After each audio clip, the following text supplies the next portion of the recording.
Good morning, students. How are you? Good. Very good.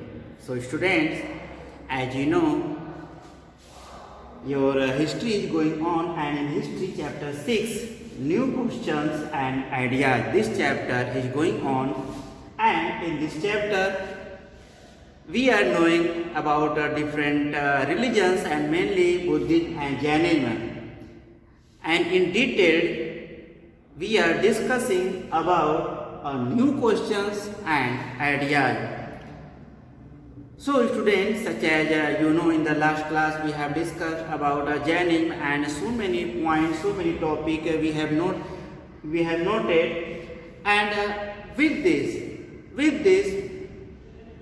we know about Jainism, Jain religion, and who was a follower of the Jainism, of the Buddhism, and what was the important language of the Jainism, and what was the important language, and Gautam Buddha given preaching in which language, about all the things we have discussed in the last classes. Clear? And 1 or 2 days your this chapter will be finished, and after that we will start a revision class, and after revision class, revision test will be also from chapter 1, chapter 2, history, geography and civics also. Clear? Such as student, in the last class we were discussing about spread of Jainism, and you have noted also the language was Prakrit because it was a common people's language. So Mahavir Swami had given a preaching in the Prakrit language, and after that Jain monk also spread a teaching of Mahavira from Odisha to Rajasthan, and Dilwara temple also located in Mount Abu, Rajasthan. So many statues also of the Gomteshwar and Sarvabirgola in Karnataka. About all the temples we had discussed in the last class. Now today about more point. After the death of Mahavir, Jainism split into two sects. Which two sects? Shwetambar and Digambar.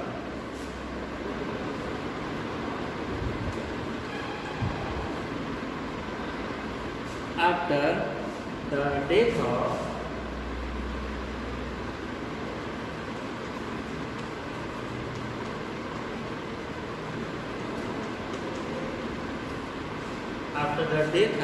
Mahavira, Jainism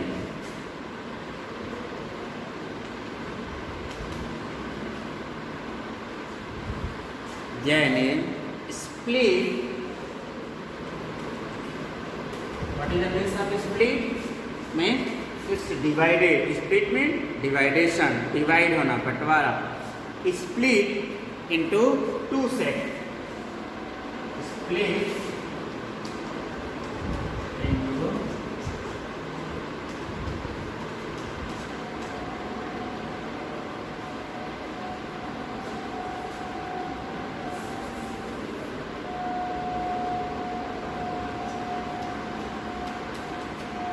after the death of Mahavir, Jainism is split into two sects. Which two sects? First Shwetambar.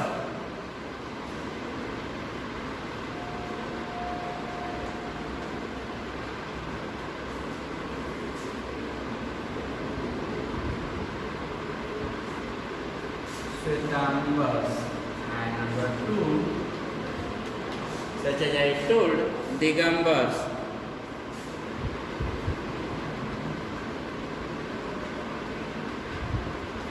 Shwetambars and Digambars.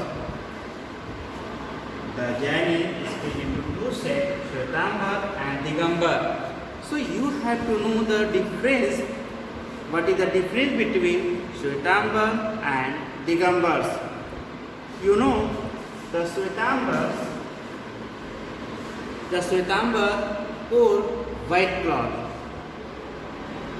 Shwetambar wore white cloth and they believed in more liberal form of Jainism.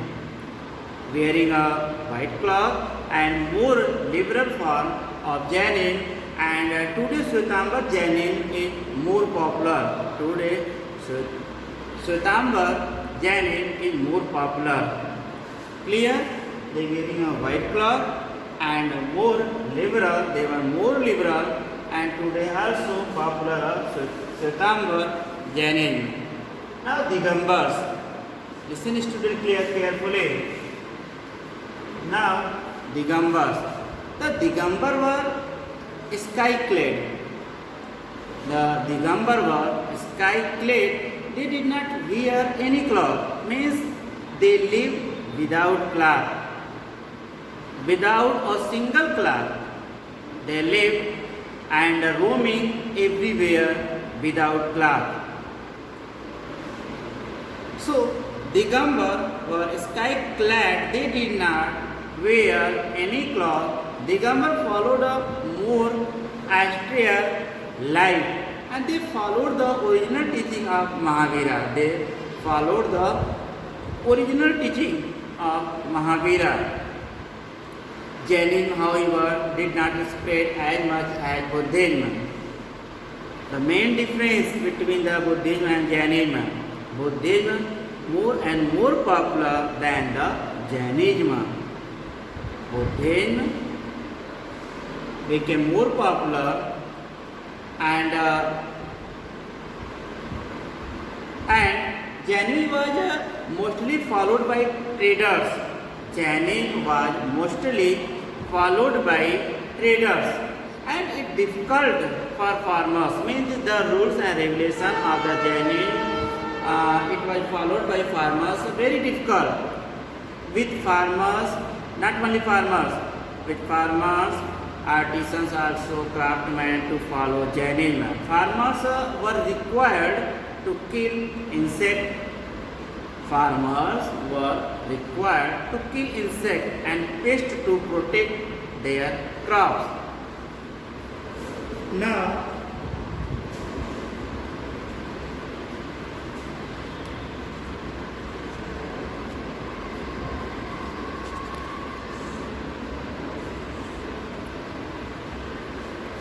have you noted? Note down this point, and after that we have to discuss one more topic. Note down more point.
Now, Upanishads.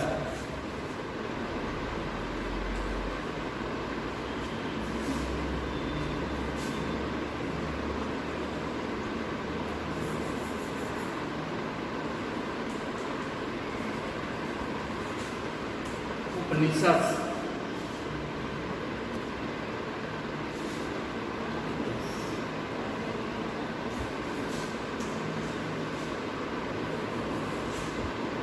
What is the means of Upanishad? Upanishad. You know, student, around the time of Buddha,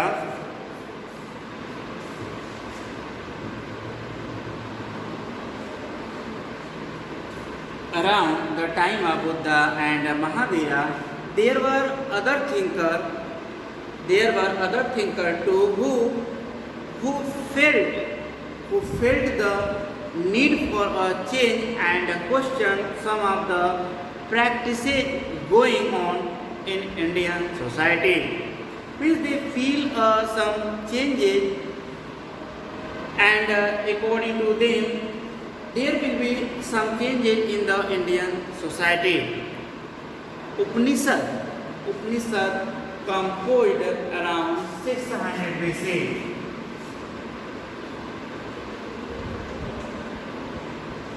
Composed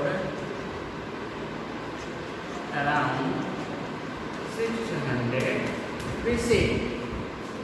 Composed around 600 BC. And it was a part of the later Vedic literature. They are collection of the texts which contain the fundamental teaching which are central to Hinduism. The concept of karma means work, karma, and reincarnation, moksha, nirvana, the atma, soul. The term Upanishad literally means sitting down near.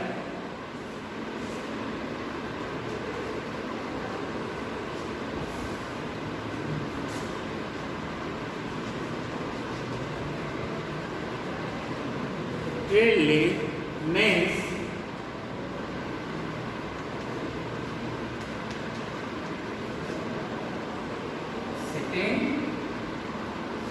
sitting down near. Sitting down near literally, the Upanishad literally means sitting down near. It points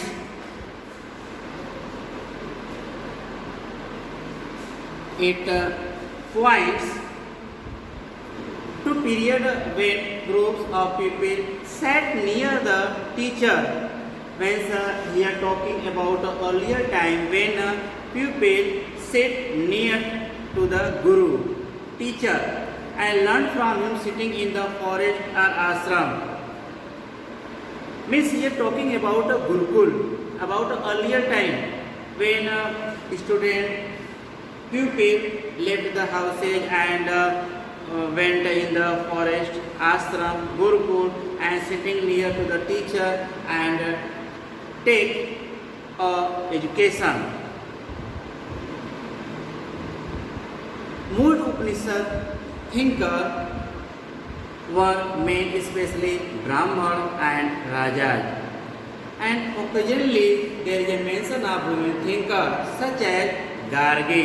Means rarely at that time, rarely found a women thinker such as here. The name given of Gargi, who was famous for her knowledge. Gargi.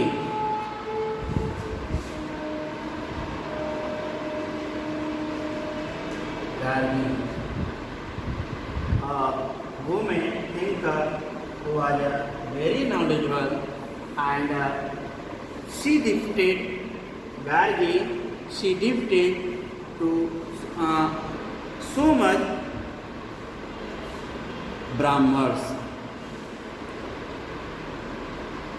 through the mouth talk. And Upanishads are in the form of dialogues between teachers and students. Upanishad, what is Upanishad? Upanishads are in the form of dialogue between teachers and students. Means whatever conversation has been done between teachers and students, these were written in Upanishad. And they criticize the exercise, rituals and sacrifices also prevalent in Indian society of that time, with different type rituals made by Brahmins, and so many people criticize this type rituals also. Earlier rituals made by Brahmins, and many people started to criticize to the Brahmins, and they emphasize also their values of right, beliefs and knowledge. And today also such a type is going on. If anyone is knowledgeable, they can achieve everything. Such as in the earlier time, the son of king will be king. Son of king, son of Raja will be Raja.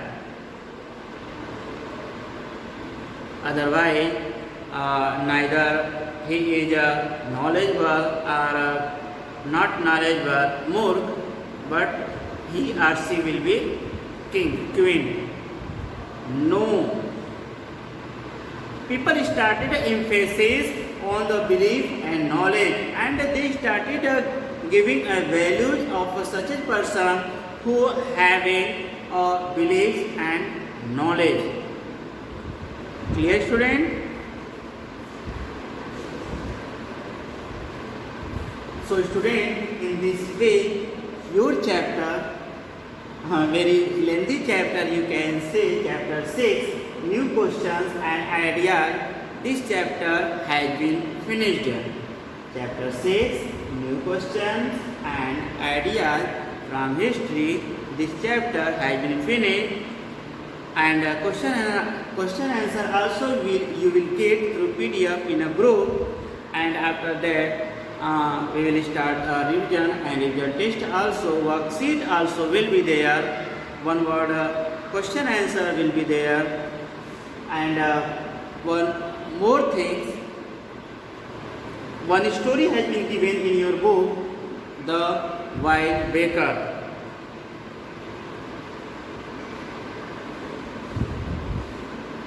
The story was related. This story was written in Upanishad, and you know, in Upanishad, the dialogues written, the conversation between the teacher and the students, and it was taken from Chandogya Upanishad. Different type of Upanishad also we have.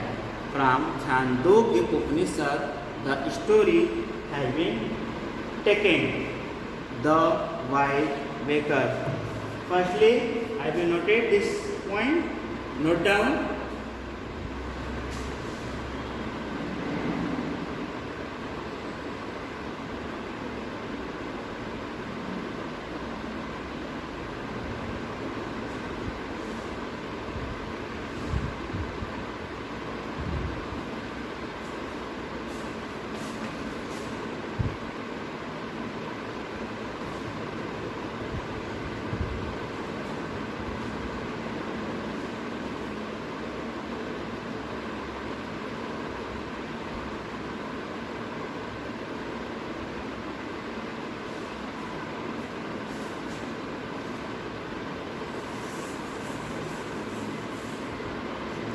Story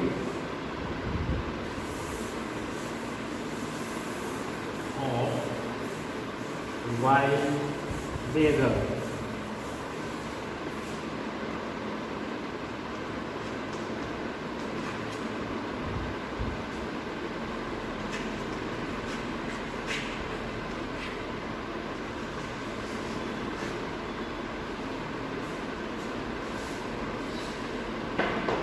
The Wild Beggar. Such as I told, this story taken from Upanishad, Chandogya Upanishad. You know, student, once upon a time,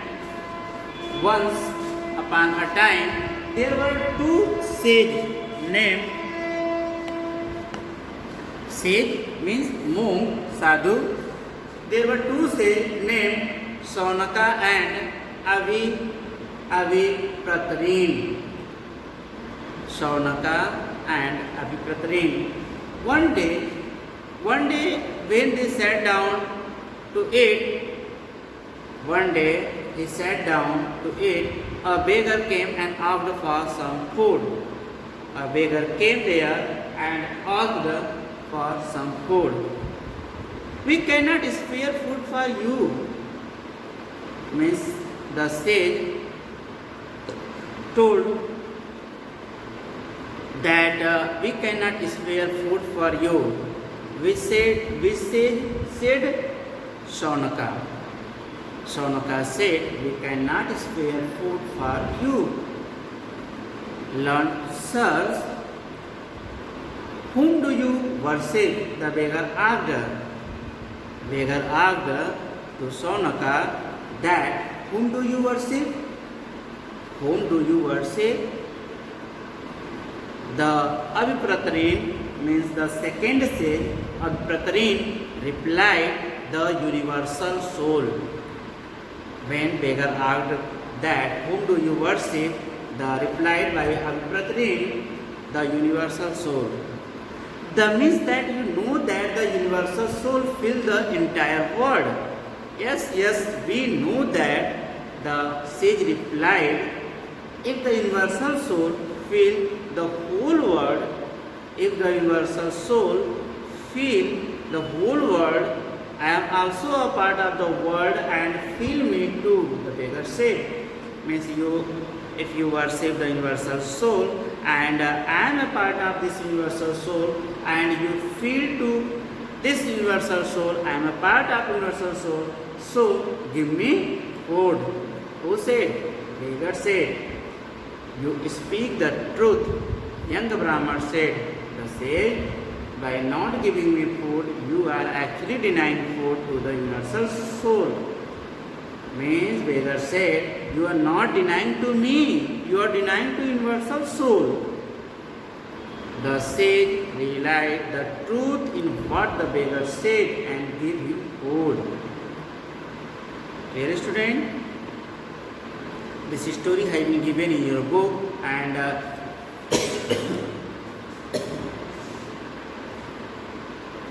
you can read this story and apply also about real truth where you got a peace.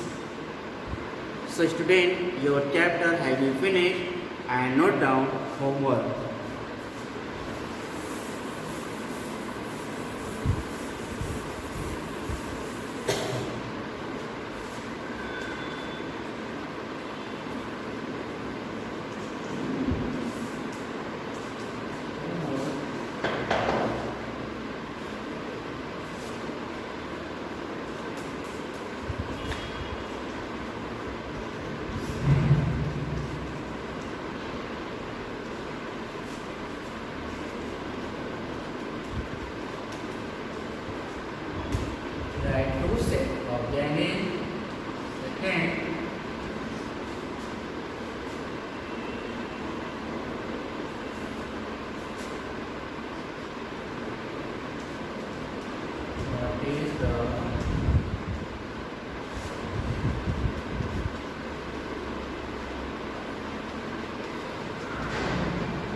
What is the really means of research?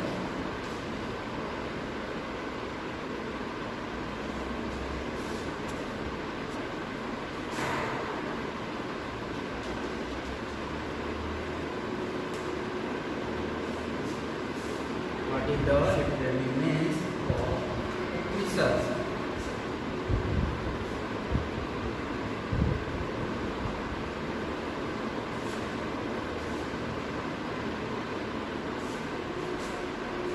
Program homework, write two sets of Jenny. Second, what is the literally means of Upanishad? Note down your homework, student.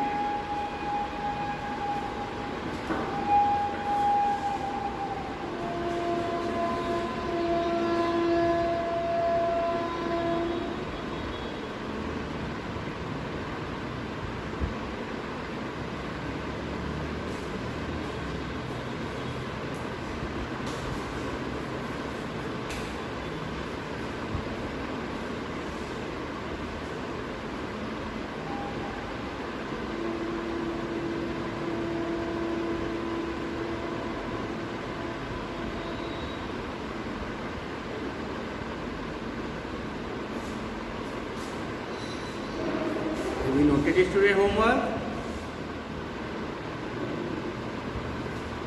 Have you noted? Very good. So student, learn. You have to note down all the topic, and with this learn also the question answer of this chapter in chapter 6, and you have to prepare chapter 1 and 2 also of the history, civic, geography for your unit test first. And clearly you have to note down, and if any query in your mind, so consult to me, consult to your class teacher. Clear student? Thank you. And from the next day your revision class will start, and a revision test also, chapter 1 and 2 from history, civics and geography. Clear student? Thank you. Have a good day.